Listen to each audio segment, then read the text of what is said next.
business, but rather those are the reasons for us getting into business. So I'm glad that through those challenges, I've managed to create a business case, which I have serviced. I am still to this day. Okay. Now, tell us the experience of Zimbabwe and what the Nigerian youth can actually get from it. Will you just share part of it with us?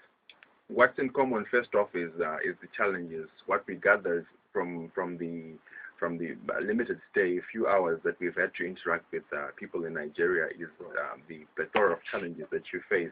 I think there's a recent flood that has been made the highlight of, amongst other things.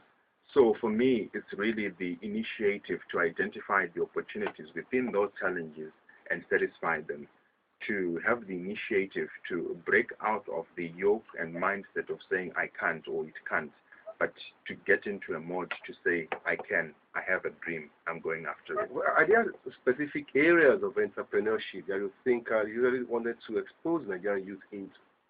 Well, I'm not being Nigerian, I would learn the opportunities from Nigerians themselves on the clear business opportunities that come up way, but it's limitless. Any needs of society generate a case for business, and you're looking at. I've just noticed there's still, transport solutions. What one can look at, for example, is just one. There are many. Okay. Now you have been here. I mean, you would have seen quite a lot of challenges that Nigerian youth actually facing. How do you intend to, sort out provide solutions to some of these challenges? Well, I believe that the Nigerian youth have the solution to their own problems, and that is the mindset.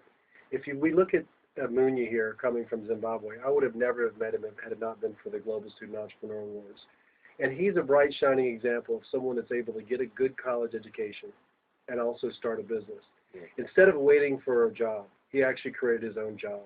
And that's the message that we want to send to Nigerian students as well, is that I believe that entrepreneurship is alive and well in Nigeria. We just need to put the spotlight on it and network the young entrepreneurs here in Nigeria together, because an entrepreneur alone is an entrepreneur in peril. Together, we can overcome any obstacles. Okay, so where do we take it from here? Well, first of all, the contest is happening over the next couple of days. So I would say get involved with the contest. Come meet these inspiring young people that are taking matters into their own hands and creating their own jobs. Get inspired, and then again, working together, we can overcome some of the other obstacles. Okay. Do you have any collaborations with the government to actually ensure that we get these things effectively off ground? Well, currently no collaborations have taken off with the government. But of course, we're very much interested in working with the government, relevant government agencies and non-governmental organizations to achieve common goals. Okay. Now, finally, what do you think at the end of the day we'll have been able to achieve with this kind of initiative?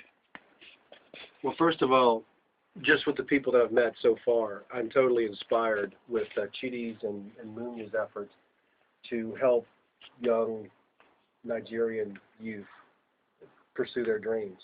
That's first step.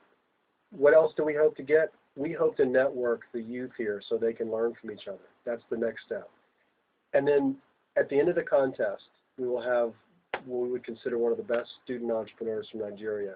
And that student will go on to the global finals and meet students from all over the world. There's an old African saying, it says it takes a village to raise a child. And we know quantitatively, the more connections that village has to the outside world, the better we can raise those children. And I respect the fact that this Voice of Nigeria reaches out to so many Nigerians that are living all over the world. Absolutely. And the impact that they can have here in Nigeria in supporting the youth entrepreneurship in Nigeria. In the U.S., all the net job creation over the last 20 years are businesses less than 5 years old. The world is in the middle of an economic recession right now.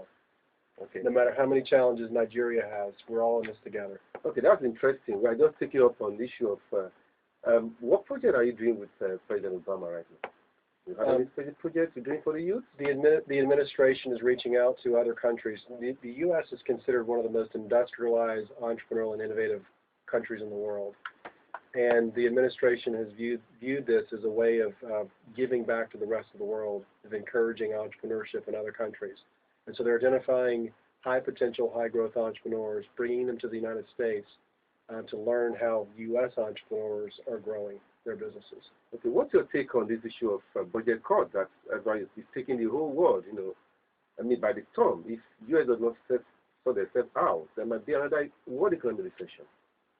Again, all the net job growth in the United States over the last 20 years has been businesses less than 5 years old. And if you look at the Fortune 500 list, which are the largest companies in the United States, they were all, half of them was started during an economic recession. So no matter how bad the economic recession is, there's opportunities. No matter how bad the challenges are, entrepreneurs overcome those challenges and create opportunities for a lot of people, a lot of jobs, a lot of quality of life. They bring products and services to help a lot of people. Okay, tell me, how do you feel being in Nigeria? Again, I just landed late last night. I'm very much looking forward to the next couple of days to meeting these youth entrepreneurs and their stories of overcoming all these obstacles. I know I will leave very inspired by these young people, and I will leave with lifelong relationships that I'd love to continue. Oh, Shadea is from Zimbabwe. How do you feel being in Nigeria?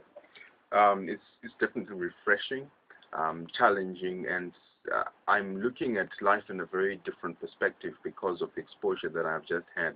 I'm thrilled at the efforts that are being made by Chidi here in putting together the GSEAs and putting together young people who have a capacity and have real initiative to dream. So I want to take this home as a huge asset that I want to leverage on to create a much bigger difference in our world today, in Zimbabwe and all over the continent. So you see there's more prospect in terms of collaboration between African youths. Yes, this is an example of such an effort, and the commitment is there. And so what we simply need to do is to be able to take that up, build on it, and value it for now, and be able to pass it down to the generations that are coming after us. Okay, Chidi, you must be quite inspired about this project. So what are your projections? Yes, my interest really is really very hopeful that the next couple of days a whole lot of interest will be sparked by the activities that will be taking place. Young people will get on their feet, get their dreams moving, and get flying. Okay, thank you so much for this opportunity of being at Voice of Nigeria Studio. We wish you all the best. Thanks so much. You're welcome. Thank you very much. Thank you for having us. Thank you. No problem. Thanks, sir. All right. So you'll be listening to interview with the entrepreneur guru, both from US and then Africa, to see the common bond of what we can do to ensure that we have best entrepreneurs in Nigeria. Thanks so much.